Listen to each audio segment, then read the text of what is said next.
Splitting holidays to just splitting up. You know, breakups and divorce can be really, really difficult, but we know there is life after separation. My next guest, Sarah Davison, is the author of a new book called Uncoupling, and she's combined her own experience with divorce along with her coaching skills to help others thrive after a separation. And she joins me now. Thank you so much for being here, because as we were just talking before the camera started rolling, people I don't think realize really how hard divorce is until they're in it. Oh, absolutely. Not many people know that divorce is actually known as the second most traumatic life experience we ever go through after death of a loved one. So it really does hit people hard when it happens. I really think it is something that if it hasn't touched you, and it does, you're just kind of shocked.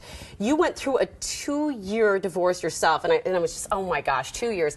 Is that what inspired you to write this book? Oh, absolutely, yes. I've been coaching for about 15 years when I went through my divorce, and I didn't see it coming. So it hit me like a freight train. Oh. And my husband had met somebody else, was madly in love, and within months she was pregnant. Oh my gosh. Yeah.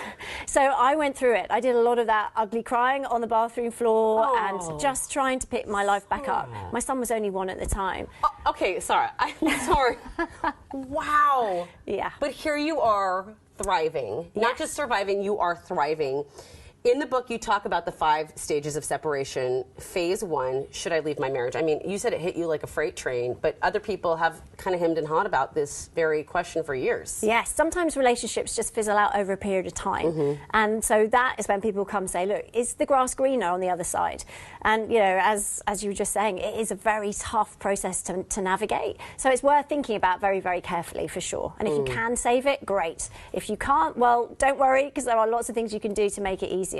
And you can go on to feel good afterwards. How do you cope with those first few weeks, those early days of separation? Those are some of the hardest. Yes, and again, it's knowing that you will get through it, having the faith, and then just looking after yourself. So self-care is going to be super, super important in those early days, and that's what we're talking about here, is because you have to go through the grieving process. You kind of have to do the crying, the ugly crying, as I was talking about, and just let that out, but then you move forward, and it does get better. You can take your power back. Can I talk about how to dial down those negative emotions so that you can move forward? That's so important. That's so important. Phase number 3, how do I get through my divorce? Yeah, and again, it's step by step, day by day, making sure you've got a great breakup support team around you, so people to answer all those questions you've got, whether that's legal, financial, emotional support. Get your team in place. They will really help you. I've been a member of that team for a friend of mine, and we were talking about it the other day, and I said that was the hardest year of my friendship with you, because it was, but at least, you know, she was never mean, vindictive. She was just a hard year. And so if you are that support person, just hang in there, because that person really needs you.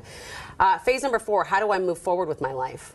Well, this is the thing. A lot of people get stuck. So you come out of that divorce process, but then what next? There's a big gaping hole. So most of my clients either say, look, you know, it's either a blank canvas or a black hole. So as a coach, and the people that I train to become coaches, we throw color on that blank canvas for people, show them how to move forward, get them excited about the future, always shining a light into that black hole to help them move forward. You can't move forward if you don't know where you're going, so it's important to have a plan. So that's what we do. We start to go on that rediscovery journey, like who are they now?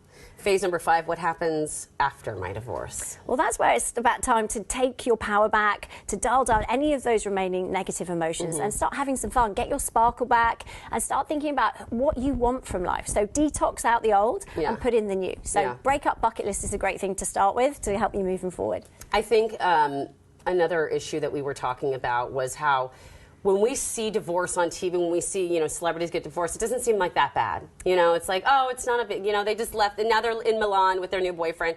But anyone who's going through divorce, I mean, it's heart-wrenching. It breaks my heart seeing it. Tell us how the media kind of doesn't really portray everyone struggling. Yes, I do think we live in a celebrity culture. So we see that, you know, J-Lo, for example, I mean, thank goodness she's found love now and she seems really happy, but she's been through a process, but she's always bouncing back in the media with someone who's really good looking and having fun and madly in love again. Behind the scenes, though, you know, celebrities are human. They go through the same thing. I often work with people behind the scenes, and I see, you know, they're going through those same raw, grieving emotions. It's just we don't see that. So it's something to bear in mind. It's not as easy as they make it look, but you can make it more simple, and you can power through it. Sarah, thank you so much. Sarah Davison, Uncoupling: How to Survive and Thrive After Breakup and Divorce. Thank you very much. This is great information. Thanks for having me. Absolutely. All right.